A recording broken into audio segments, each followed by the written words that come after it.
Tapi yang menarik tadi ya bahwa Anies jual mahal. Jual mahal dia. Padahal nggak mahal-mahal banget sih dia sebenarnya. Kal, Assalamualum. Waalaikumsalam Masya warahmatullahi Allah. Salam, Jumpa lagi nih. salam, salam, salam. Oke. Habis lebaran ya. Oh iya, habis lebaran ya. Lebaran Iya, iya. Idul Adha. Idul Oh. Adha. Gimana? Gokil. Makan-makan? Banyak gua dapat daging tuh. Oh, Kan gua dari panitia kurban. Oh. Ya nggak ngambil, gua ambilin aja. Oke, Kal. Bahas apa ya kita ya? Ya kita bahas apa nih? Kayaknya ada kemarin kita sempat singgung-singgung Pilkada Jakarta ya. Kita singgung soal keinginan ABW ya Betul. untuk masuk ke dalam bursa gubernur, dan ini kayak semakin menguat karena udah ada 4 partai ya, nggak salah ya, ada DPW PKS, ada PDIP, PKB bahkan yang yang udah declare dan udah disetujui sama Cak Imin, dan yang keempat ada Nasdem ya, nggak salah ya. Nasdem juga Nasdem. Benar ya, empat itu. Jadi 3 koalisi perubahan dan satu eh, yang lain ya, yang di luar ya, yaitu PDIP. Nah, bagaimana lu melihat situasi seperti sekarang ini? Ini topiknya cukup luas ya kan. Paling Ah. pertama ini sih. Beberapa waktu lalu kan ada berita kabar kalau Kaisang pengen berpasangan dengan Anies. Iya, ini juga menarik nih. Gimana? Nah, ternyata apa namanya? Jahat juga nih Kaisang nih. Kenapa tuh? Kemarin tiba-tiba dia ngeluarin statement kalau saya itu berbeda dengan Pak Anies. Awalnya bilang sama kan? Awalnya bisa ya. Awalnya bisa dia bilang Ah. Pak Anies paling tinggi surveinya. Iya. Ternyata dengar kata-kata teman-teman gua, isu Kaisang pengen berpasangan dengan Anies itu adalah upaya untuk meredam isu MA. Oh, oke. Iya, jadi awal-awalnya pendukung Anies sangat kesel sama Kaisang gara-gara MA ubah aturan. Nah, Kaisang ini mencoba untuk meredam kemarahan beberapa kelompok orang ini dengan pengen berpasangan dengan Anies. Oh, gitu. Pandai juga mereka kan. Tapi bukannya makin marah ya? Lu udah ngubah aturan mau pasangan sama Abah gitu. Iya, jadi orang kayak jadi bingung kan. Awalnya serang Kaisang tiba-tiba kok jadi mau serang Anies juga nih gitu. Gitu, kacau sih. Oh, supaya arah publik itu bisa ngarahinnya ke Anies ya, serangannya itu bisa ke Anies ya, makanya Iya, Kaisang bawa Anies ya. Iya. Pertama menggeret Anies ke kubu Kaisang sama nutup itu Nutup isu MA. nutup isu MA itu gitu. Gila.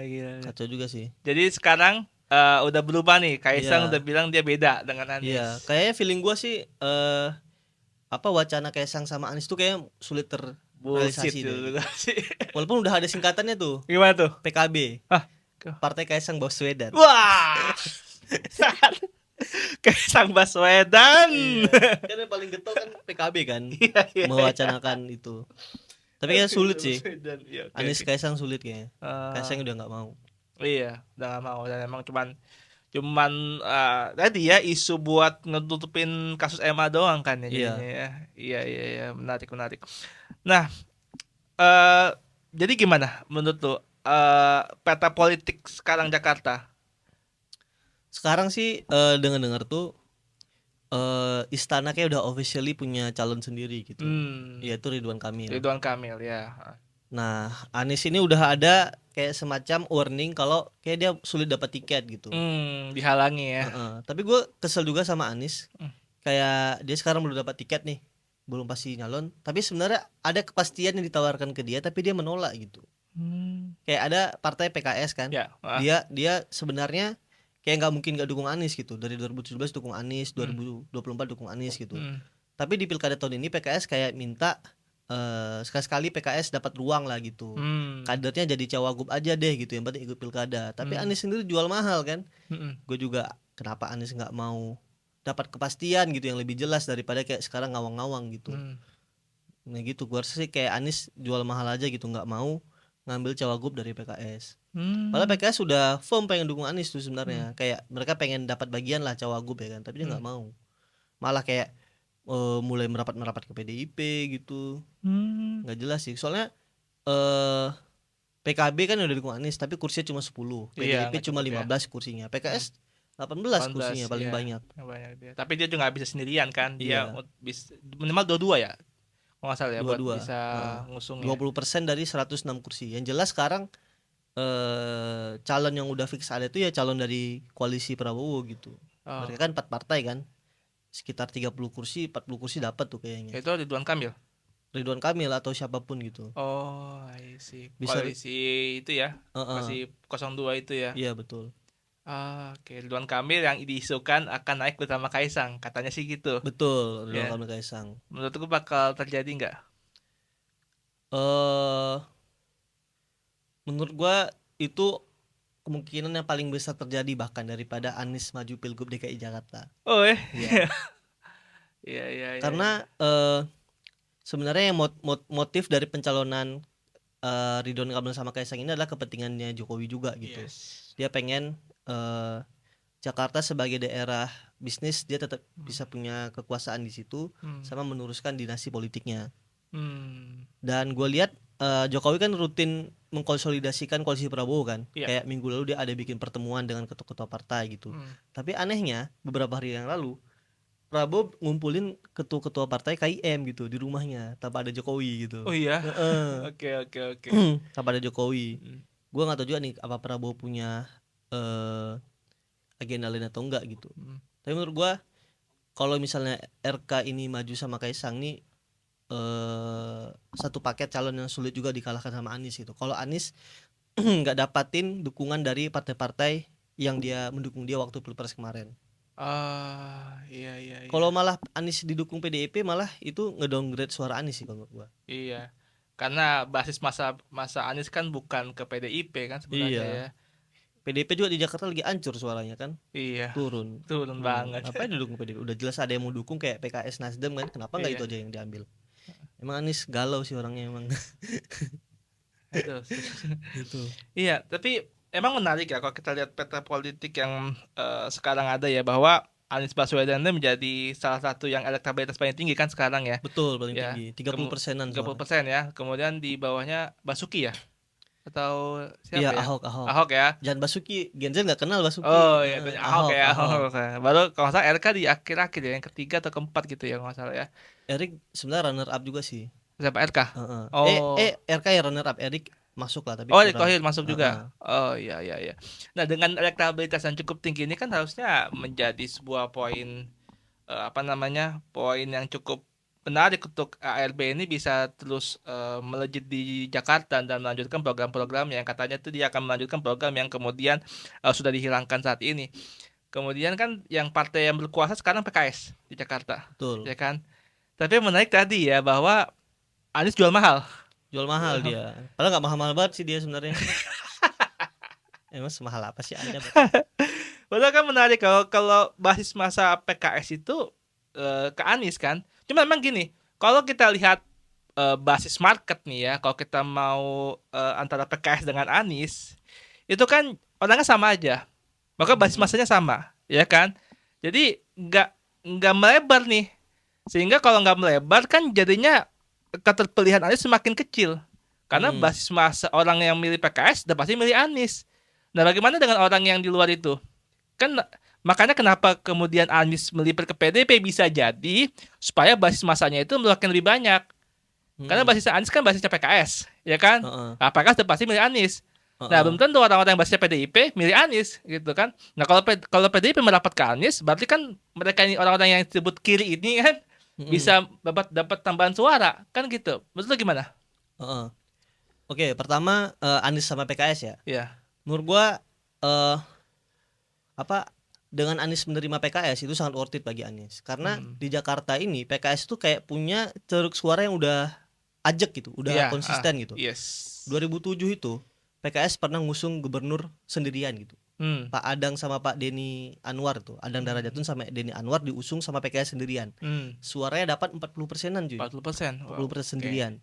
2012 Pak Hidayat Nur Wahid sama maju pilkada 2012 yang ngusung PKS sendirian, suaranya 16% cuy. Jadi kayaknya PKS di Jakarta dia kayak punya segmen suara yang udah pasti dukung siapapun calon yang didukung PKS. Oh, I see. Itu kalau untuk menurut gue sih PKS Anies worth it tuh kalau dukung PKS gitu. Berarti emang udah besar ya masanya ya. Dalam artian udah besar. Even dia bersama PKS pun yang kalau kita lihat niche marketnya sama, tapi dia tetap akan unggul gitu ya. Iya. Potensial unggul tinggi ya. Iya, nah pertanyaannya apakah kalau misalnya Anies didukung PKS segmen suaranya bertambah gitu ya.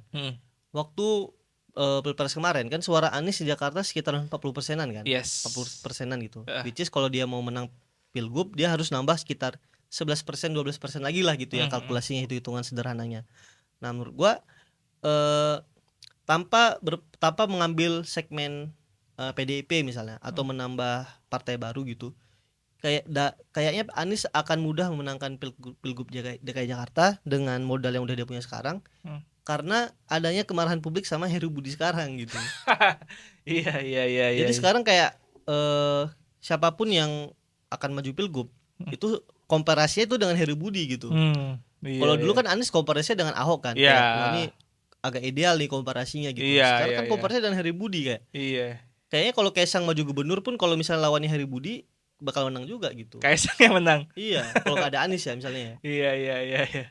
Karena sekarang barometernya Heru Budi aja gitu. Iya. Menurut gua sih kayak Anies pede aja lah gitu kan dengan calon-calon yang bisa dia rangkul gitu daripada kayak mengawang-awang mengharap partai yang belum tentu dukung dia gitu.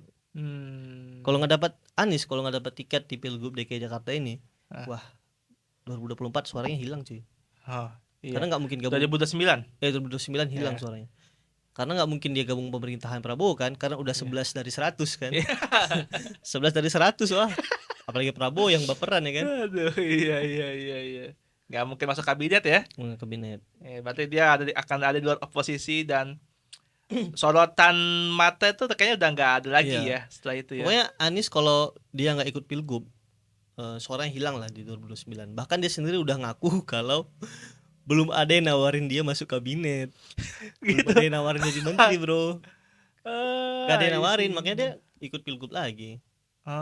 Gak ada yang nawarin. Itu keluar dari mulutnya Anies langsung. Keluar dari mulutnya Anies langsung di channelnya kalau nggak salah ya, Denny Sumargo kayaknya. Denny Sumargo.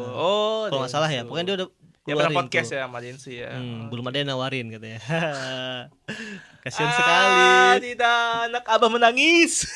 Jadi buat anak-anak abah tenang aja, Anies nggak bakal masuk koalisi Prabowo. Iya, nggak akan masuk gemoy. Bukan karena Anies konsisten, karena belum ditawari.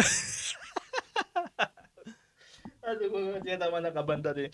Oke, jadi kita melihat bahwa peta politik sekarang Anies itu dia potensial maju tapi ada halangan ya. Tiketnya ini kayaknya agak susah didapetin, benar ya? Wah, kalau menurut gua Anies mudah banget maju Pilgub. Karena tiketnya udah ada, tapi dia nggak mau beli. Tiketnya tadi tapi nggak diambil gitu ya. Syarat maju Pilgub itu kan butuh berapa tadi lu bilang? 22 suara. Iya, 22 kursi di DPRD DKI. Yes, 22 suara. PKB udah mau dukung kan, 10 gitu. 10. PKS mau dukung nih, 18 kursi ya udah cukup kan? Udah cukup banget. Tapi PKS ngasih syarat gitu, syarat kalau wagubnya dari PKS. Karena PKS menurut gue realistis aja gitu. PKB kan nggak minta cawagup, ya karena dia udah ketemu Prabowo mau masuk koalisi gitu. Iya. PKS masih pengen konsisten nih gitu, makanya dia ya udahlah kayak kita kasih cawagup aja lah gitu. Orang kita dukung lu 2 kali ya kan, nggak bayar lah gitu. 2 kali kan, Pilgub 2017 sama 2024 Anies gitu. Iya. Anies menurut gua Anies sudah punya tiket maju Pilgub tapi dia nggak mau ambil tiketnya gitu. Dia pengen beli tiket lain dari di calo kali ya. Dia mau tiket VIP kayaknya, cuman kayaknya nggak dapat nih, regulernya ditolak-tolakin. Aduh, susah ya ngeliatnya ya. Tapi menurut gua juga di Pilgub DKI Jakarta kali ini kita bisa melihat karakteristik atau gaya kepemimpinan Prabowo ke depan gitu. Dengan ditolaknya wacana Budi Satrio dengan Kaisang gitu. Gue ngeliat kayaknya Prabowo ke depan dia orang-orang tipe yang nggak bakalan kayak Jokowi banget gitu. Dia nggak ada rencana pengen bangun dinasti kayaknya Prabowo. Buktinya ketika ponakan dia pengen dicalonkan jadi cagup, dia kayak menolak tuh wacana ponakannya jadi cagup gitu. Menurut gue ini jadi salah satu poin positif bagi Prabowo yang kayaknya dia nggak mau melakukan dinasti politik. Ya nggak mau ikut-ikutan lah ya. Kalau jadi presiden gitu. Iya, berarti dia melakukan Asian value tuh ya. Iya, dia kan Jordan value dia. Gua cukup apresiasi lah sama Prabowo kalau dia nggak mau melakukan dinasti politik gitu. Iya. Minimal nggak kayak Jokowi banget lah. Iya. Syukur-syukur di 2 tahun 3 tahun dia presiden Gibrannya ditinggalin ya kan. Makin bagus tuh Pak Prabowo. Iya, Iya. iya, iya. Cuma sekedar DP doang nih. Gue nggak balikin lah, gue balikin lagi ke bapaknya. Iya, udah menang Pak, makasih ya gitu. Bagus tuh Pak Prabowo. Gue sepakat sih, jadi gue akan mendukung penuh Prabowo kalau kayak gitu. Kalau Gibran akhirnya dikeluarkan. Tapi ya sudahlah, kita lihat aja ya dinamisasi ke depannya seperti apa ya. Oke, Kal. Tapi ini juga cuy, gua tambahin dikit lagi ya. Jakarta ini kan pemilihnya sangat rasional dan terpelajar ya. Biasanya itu di DKI Jakarta orientasi pemilih orang itu di drive sama isu yang ada di Jakarta. Nah, nggak tahu kenapa kan beberapa tahun kebelakang ini isu yang ada di Jakarta itu kan cuma dua kan, banjir sama macet. Ya. Nah, ada satu isu yang mungkin gagal di capture sama media atau politisi gitu. Apa itu? Ada satu isu yang menurut hasil survei temen gue nih, jadi salah satu permasalahan utama di Jakarta. Apa itu? Yaitu isu keamanan. Keamanan. Isu keamanan. Oke.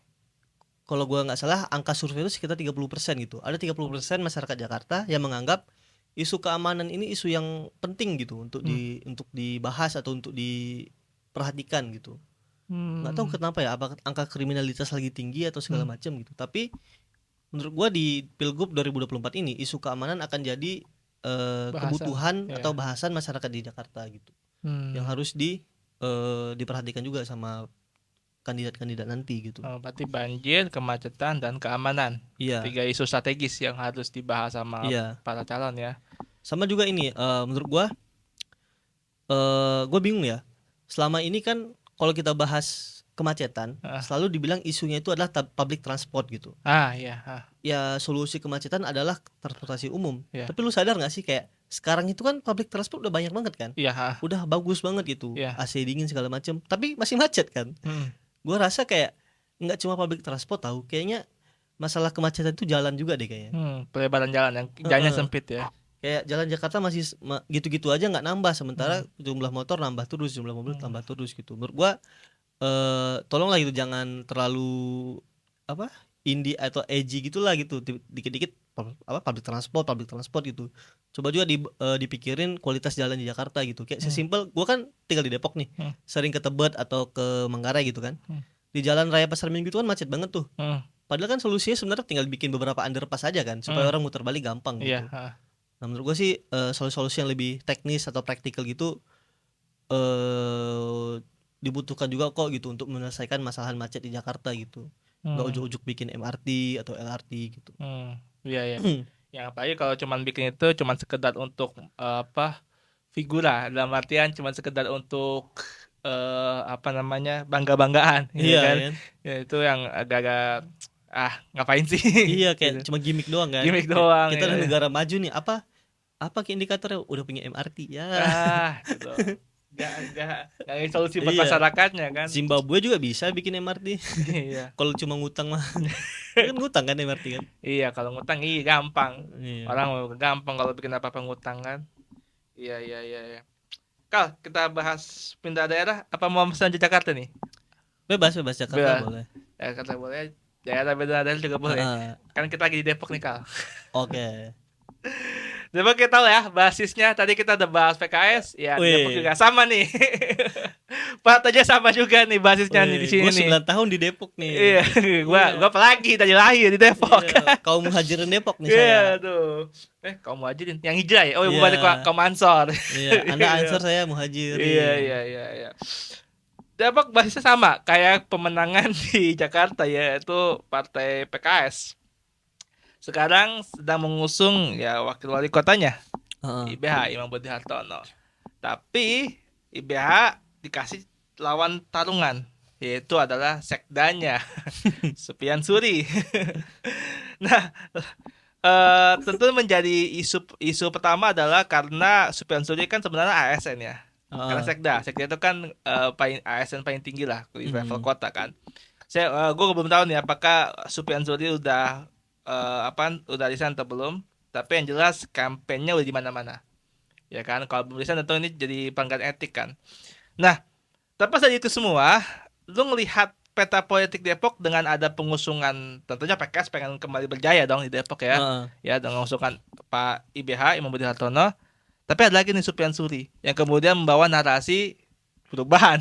Kalau mereka dulu perubahan di level nasional, tapi kalau di Iya. Depok kan pasti keberlanjutan nih. Heeh. Kalau di Sufyan Suri perubahan di level Depok ya. Nah, lu melihat peta politik sekarang di Depok khususnya, Heeh. itu seperti apa? Akankah PKS kembali menguat atau dia akan kalah karena bombardir isu-isu yang ada di highlight di media massa sekarang? Mm-mm. Eh, menurut gua pilkada menurut gua di pilkada Depok 2024 ini PKS kemungkinan besar akan menang lagi di pilkada Depok. Hmm. Karena pertama dari segi kualitas mesin politik, Hmm. PKS kan lagi bagus-bagusnya nih gua lihat. Hmm. Kayak di hasil pilkada Depok, DPRD Depok, Hmm. PKS kan dapat 13 kursi ya Ya, tahun ini. Kalau nggak salah dia naik satu kursi kalau nggak ya salah. dia naik. Heeh.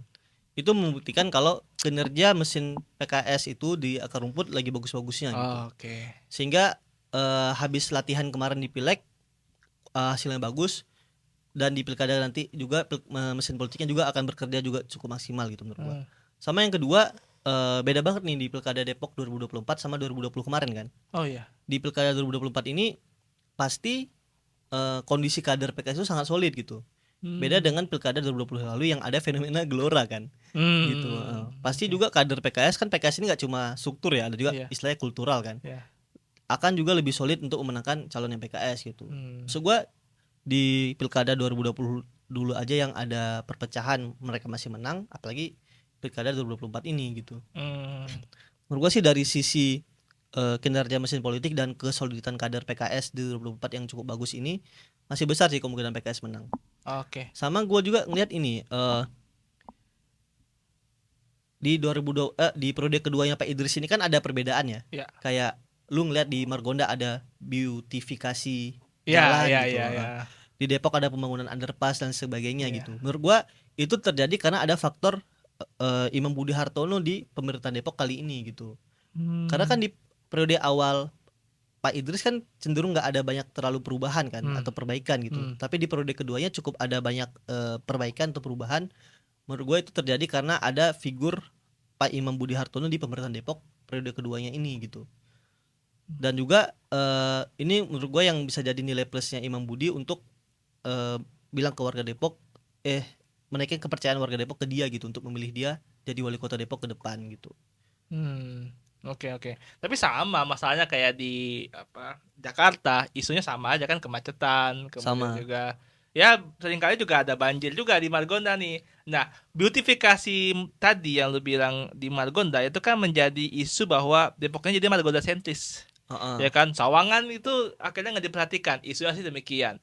Nah, lihat masalah-masalah kayak gitu, dan ya tentunya yang menjadi gorengan di sosial media karena kan seperti itu, apakah itu tidak kemudian mengurangi kepercayaan publik terhadap PKS?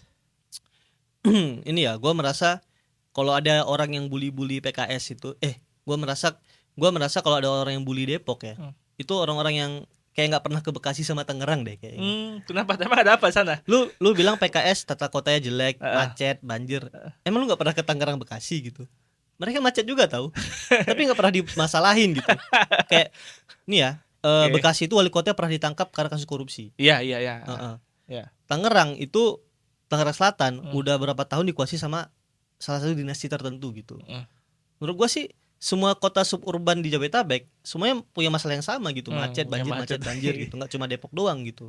Bahkan Depok masih mending gitu, dia punya banjir, punya macet, tapi dia nggak punya alkohol. Menurut gua Depok religius, bro. bagi gua ya kalau gua jadi orang tua, gua akan senang banget tinggal di Depok. Kenapa tuh? Karena kalau malam minggu pasti anak gua minta jajannya nggak banyak-banyak, paling iya. cuma 20.000 doang buat nongkrong di Bajawa gitu. Dia nggak, kalau orang Tangerang kan pasti dia minta, Pak, orang Tangerang nih Pak, jajan dong gitu. Berapa? 200.000, mau ngapain? Mau ke Holy Wings gitu. Oh iya, mahal ya. Mahal gitu. Enak tinggal di Depok mah gitu.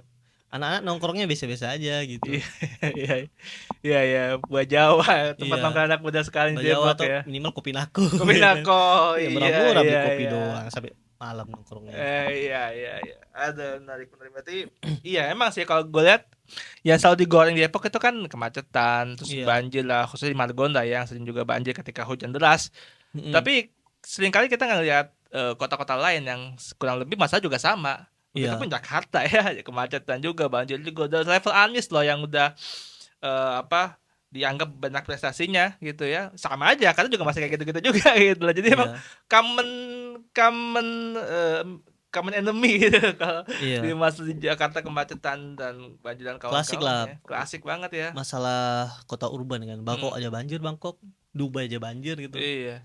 Jadi bukan masalah yang apa ya, yang harus selalu jadi gorengan, meskipun ya tetap itu masalah ya, kita nggak Iya. menafikan itu sebagai bukan masalah, enggak, tapi tetap itu masalah, cuman bukan berarti masa ini apa namanya ajaib bung tiba-tiba hilang, nggak Iya. segampang itu kayaknya ya. Sama ini juga gue ngelihat figurnya Pak Imam Budi Hartono ini ya. Mm, Gue ngelihat dia unik nih gitu. mm, Karena dia pernah jadi anggota DPRD Provinsi Jawa Barat ya kan. oke. Berapa periode itu Ya. lupa gua. Karena salah satu permasalahan Depok ini ketika dia melakukan pembangunan, dia cuma mengandalkan anggaran APBD Depok gitu. Mm, Padahal Jawa Barat sebagai provinsi juga punya anggaran gitu. mm, Nah, ketika Pak Imam ini jadi wakil wali kota dan dia pernah jadi anggota DPRD Depok, baru kali ini ya kalau nggak salah ya, kan pembangunan flyover di Depok ini yang dekat ITC itu kan pakai dana APBD Provinsi Jawa Barat. mm, Nah, gua nggak tahu tuh apakah karena ada faktor Pak Imam pernah jadi anggota DPRD Jawa Barat gitu sehingga dia bisa mengakses anggaran-anggaran di tingkat provinsi gitu. mm, Menurut gua menarik tuh gitu kan, kok tiba-tiba ada pembangunan dari APBD provinsi gitu di Depok gitu. Apakah itu ada faktor Pak Imam yang pernah jadi anggota DPRD Provinsi Jawa Barat gitu? Karena kan kalau kita bangun kota kan sumbernya ada 3 tuh dananya, dana kota, dana provinsi sama dana nasional gitu. mm. Jadi Iya. banyak lah karena kan APBD Depok kecil ya, berapa ya? 3 triliun apa ya? Nggak tahu, gue nggak. Gak gede-gede banget gitu karena jumlah penduduknya juga nggak banyak. Iya, iya, iya, iya. Iya, iya, iya, lumayan ya kalau dapat akses anggaran dari Jawa Barat gitu. Iya. Iya, oke, menarik. Berarti kesimpulannya PKS kemungkinan bakal tetap menang ya di Depok ya. Tetap menang, apalagi Pak Supyan Suri itu pengen bikin koalisi besar katanya. Iya. Maksud gua sepede apa sih dengan koalisi partai gitu? Partai-partai ini kan kaderisasi ecek-ecek gitu. Nggak ada kadernya itu kosong gitu. Mau sebanyak apapun gitu partai dia kumpulin gitu. Kalau PKS kan walaupun dia misalnya satu doang partai, tapi kaderisasi kan beneran gitu.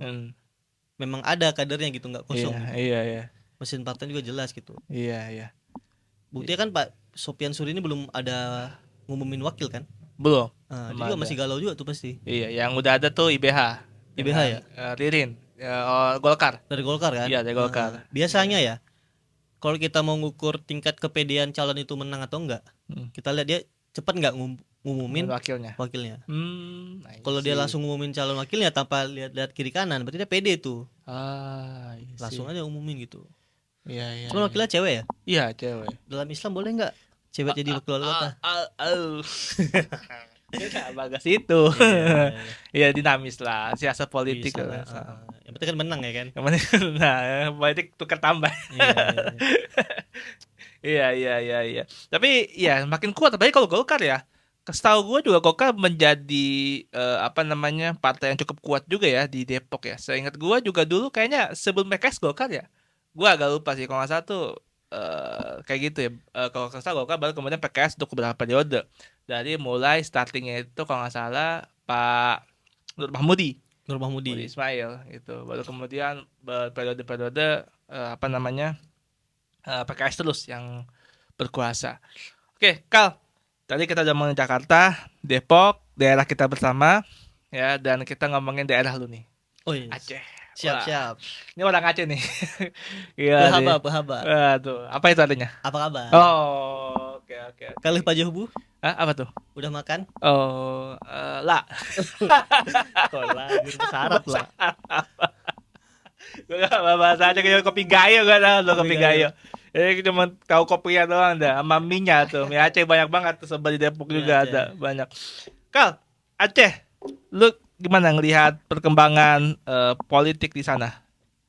Apalagi dia tuh, iya yang menangin Anies juga bukan ya? Iya ya? Iya, Iya, 80%. 80% ya. Hmm. Gimana menurut lu? Gimana Iya, peta iya. politiknya? Aceh juga mau bikin pilkada nih 2024. Gua ngeliat sih di pilkada 2024 ini momentum yang besar bagi Muzakir Manaf untuk menang pilgub gitu. Muzakir Manaf, oke. Karena dia mantan Panglima GAM, ketua partai Aceh, sama pesaingnya selama ini tuh udah nggak maju lagi, Irwandi Yusuf. Jadi menurut gua Pilkada 2024 ini adalah momentum atau kesempatan besar emas bagi Muzakir Manaf untuk menang Pilgub Aceh. Dia petahana ya? Atau Enggak, Aceh kan PJ sekarang. oh PJ. Heeh. Oh. Karena saat ini tuh permasalahan terbesar di Aceh itu bagi masyarakat Aceh adalah dana otsus yang mau habis gitu. Otsus itu apa? Otonomi. Dana otonomi khusus. Kayak otonomi khusus. Jadi sebagian besar sumber APBD Aceh itu dari dana otsus. Nah, dengan ada permasalahan dana otsus ini kan isu gorengannya partai lokal kan, Muzakir Manaf gitu. Nah, dengan ada isu keberlanjutan dana otsus ini bisa jadi salah satu cara Muzakir Manaf untuk dapatin banyak suara di Pilgub Aceh tahun 2024 ini. Karena uniknya calon dari partai lokal ini, dia kan nggak ada keterkaitan dengan partai nasional gitu. Dia bisa melakukan move sesuai dengan apa yang benar-benar diinginkan masyarakat daerah gitu. Nggak bisa diintervensi dari ketum dari partai luar lah gitu. Menurut gua Pilkada 2024 ini kesempatan emas lah bagi Muzakir Manaf untuk memenangkan Pilgub Aceh. Walaupun ada beberapa calon lain juga yang bermunculan. Tapi itu tahun terkuat ya menurut lo ya? Iya, momentum terkuatnya Muzakir Manaf. Oke. Nah, lu lihat seorang Muzakir Manaf ini, selain dia memang ada jabatan-jabatan tadi strategis ya, dari Panglima, mantan Panglima ya? Panglima Gam. Panglima Gam, kemudian tadi ya ketua partai ya? Ketua partai dia. Ya, ketua partai juga ya dan sebagainya. Ada hal lain nggak yang membuat akhirnya nih Muzakir Manaf kayaknya potensial menang? Apakah elektabilitas memang dia juga tinggi gitu, atau ada hal lain gitu yang bisa meyakinkan bahwa oh ini kayaknya potensial menang telak nih? Gitu. Ini sih faktor utamanya itu dia punya mesin politik yang sangat militan di tingkat bawah gitu. Oke, grassroots-nya militan ya. Karena kan dia ketua partai Aceh. Nah, selain itu juga dia ketua KPA. KPA itu apa? KPA itu adalah singkatannya kan Komite Peralihan Aceh. Itu adalah organisasi transformasi dari GAM gitu. Jadi GAM itu ketika dilucuti senjata berubah jadi KPA. I see. Intinya mantan-mantan kombatan GAM itu ketuanya Muzakir Manaf saat ini gitu. Jadi kalau Muzakir Manaf mau kampanye gubernur segala macam, wah dia punya basis pendukung yang sangat militan banget gitu. I see. Menurut gua sih modal Muzakir Manaf dua itu aja tuh. Pertama ada isu dana otsus yang mau habis, sama dia punya basis dukungan yang sangat militan di tingkat grassroots gitu. Yang nggak dipunyai sama semua calon gubernur Aceh saat ini deh kayaknya. Ya, jadi mereka punya kader militan juga berarti ya. Militan mereka. Dengar-dengar sih itu militan banget. Ya, militan banget ya. Iya. Nah, terus menurut lo dari seorang yang menduduki Aceh, lahir di Aceh dan sebagainya, apa karakter atau kriteria pemimpin yang ideal untuk memimpin Aceh dengan kondisi Aceh saat ini? Wah, ini pertanyaan menarik nih. Jawabannya sebenarnya bisa panjang nih. Cuman gue tarik ini deh. Aceh itu saat ini punya masalah. Aceh itu saat ini punya masalah. Jadi daerah paling miskin di Sumatera. Oh, daerah paling miskin Aceh. Wow. Aceh itu daerah termiskin di Sumatera. Nah, setelah gue lihat, kenapa Aceh jadi daerah termiskin di Sumatera? Itu bukan kayak di Aceh itu banyak gembel gitu, banyak yang homeless, bukan gitu. Tapi nggak kayak yang kita bayangkan kalau daerah miskin, tapi karena produktivitas Aceh sebagai sebuah daerah itu rendah gitu. Makanya pendapatan per kapitanya atau PDRB-nya, pendapatan domestik regional brutonya itu rendah. Karena di Aceh nggak ada industrialisasi teman-teman gitu. Nggak ada industrialisasi. Fokusnya cuma cari uangnya dari APBD aja gitu. Jadi muter aja, nggak ada growth gitu, nggak ada pertumbuhan ekonominya, added value-nya gitu. Iya.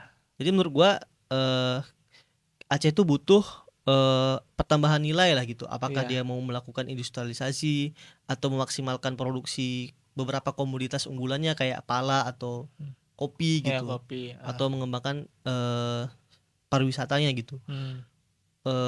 Jadi untuk mengeluarkan Aceh dari negara termiskin di Sumatera itu bukan kayak ngasih bansos ke masyarakat gitu. Enggak, menurut gue masyarakat Aceh sih oke-oke aja gitu. Kayak so far lumayan, yang penting perut kenyang gitu. Sekolah gratis. kalau nggak salah di Aceh itu kesehatan masih gratis tuh, ada Oh, iya. ada kebijakan JKA namanya. JKA. Jaminan kesehatan Aceh gitu. Oh. Menurut gua solusi untuk mengeluarkan Aceh dari daerah termiskin di Sumatera dengan cara itu tadi meningkatkan produktivitas. Menurut gua sih itulah lebih welcome sama investor kalau mau bikin pabrik gitu. Atau genjot produksi-produksi komoditas unggulan Aceh gitu. Kayak kopi, pala atau produksi perikanan gitu-gitu. Oke. Nah, emang apa Aceh punya regulasi kah untuk kemudian misalkan tadi lu bilang bahwa terimalah investor buat masuk supaya bisa terjadi industrialisasi kan, sehingga lapangan kerja terbuka, kemudian juga ekonomi jadi growth karena ada produksi yang kemudian bisa lebih meningkat gitu kan. Nah, apakah memang karena regulasi sehingga investor nggak masuk atau memang ada hal lain? Kenapa kemudian belum ada investor yang masuk? Menurut gua sih klasik aja gitu, kayak pemodal ini nggak mau nanam modal di luar Jawa gitu. Itu yang dialami semua daerah kan. Iya, Dan benar, termasuk benar. Aceh gitu. Ya. Tapi dulu kenapa ini nggak terlalu jadi masalah di Aceh? Karena Aceh itu punya tambang gas gitu. Jadi produktivitas daerahnya PDRB-nya itu tetap gede gitu. Dari tambang gas tadi. Dari kilang Dari migas kilang lah, minyak. kilang migas Oke, gitu. kilang migas. Iya. Sekarang kan udah stop produksi gitu. Menurut gue sih klasik lah. Tapi gue ada solusi nih. Gimana? Menurut gue ya, salah satu cara untuk meningkatkan pertumbuhan ekonomi Aceh dengan melakukan program KK. KK apa tuh? Lu pernah dengar KEK nggak? Kawasan Ekonomi Khusus. Pernah dengar. Nah, kan selama ini kita ada KEK ini, Kawasan Ekonomi Khusus. Iya. Nah, kita bikin satu inovasi namanya KK, Kawasan Ekonomi Khusus Aceh. Asimetris. Oh, asimetris. Ada kata asimetrisnya. Kenapa tuh? Maksudnya KK ini adalah sebuah kawasan yang di kawasan tersebut berlaku hukum asimetris dari hukum nasional Indonesia. Kayak gimana Jadi, konsepnya? Konsepnya di KK ini, ketika ada aktivitas-aktivitas yang tidak sesuai dengan hukum nasional itu diperbolehkan. Oh. Karena dia asimetris, penerapan hukumnya asimetris di kawasan KK ini gitu. Sehingga ketika ada aktivitas ekonomi yang nggak sesuai dengan hukum nasional itu diperbolehkan. Oh gitu. Jadi harapannya kalau misal di Aceh itu ada KK, Kawasan Ekonomi Khusus Asimetris, Aceh bisa melakukan aktivitas ekonomi yang menjadi keunggulan Aceh yang selama ini dilarang secara hukum nasional gitu. Apa contohnya yang dilarang dengan hukum nasional? Nah, ini kita nggak boleh sebut karena bisa masalah gitu. Iya. Pokoknya gue kasih kode aja nih buat teman-teman di Aceh atau DPR Aceh gitu atau pemerintah Aceh, coba deh gitu dikaji gitu. Yang penting judulnya udah ada nih kan, Kawasan Ekonomi Khusus Asimetris. Karena kan Aceh itu punya lex spesialis namanya. Lex spesialis, jadi kayak dia punya hak untuk melakukan sebuah kegiatan yang itu sebenarnya tidak sesuai ya, jangan melanggar, tidak sesuai dengan hukum nasional gitu. Kayak perda jadi hukum pidana kan nggak boleh sebenarnya. Perda itu cuma harusnya jadi perdata doang, tapi di Aceh boleh gitu. Jadi menurut gua kalau Aceh pengen memaksimalkan potensi ekonominya selama ini yang nggak bisa dilaksanakan karena masalah hukum gitu, coba deh gitu dipakai mungkin di exercise ya solusi KK ini gitu. Kawasan Ekonomi Khusus Asimetris yang penerapan hukumnya itu asimetris. Iya. Tapi perlu dikaji lagi nih lebih dalam nih, jangan apa. Lu tau kan maksud gua apa kan? Tahu. Gua tahu. Gua tahu itu apa sebenarnya. Gak boleh disebut. Iya, bahaya juga ya. Bahaya. Tapi kalian masa nggak ngerti sih? Iya. Yang jadi dengan Aceh lah. Iya. Kan kalau untuk diekspor doang mah nggak apa-apa ya kan? Iya, apa-apa. Ke Thailand gitu, ke Belanda, jangan dipakai, nggak boleh. Iya.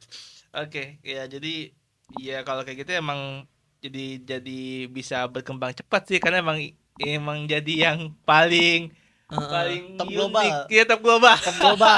SNI. Ada SNI ya, standar nasional internasional. Iya. Oke, Kang, ada lagi yang mau lu sampaikan terkait dengan peta politik daerah-daerah kita saat ini? Sama ini sih, kalau untuk Aceh ya. Aceh itu kan di Aceh selama ini yang menang di Aceh selama ini yang menang pemilu di Aceh itu selalu partai lokal. Partai lokal. Lo tau nggak kenapa? Kenapa tuh? Karena partai lokal ini punya beberapa keunikan. Pertama, secara prosedural, partai lokal ini kuota calegnya itu 120%. 120. Jadi ketika satu dapil nih, alokasi kursinya 10 misalnya. Hmm.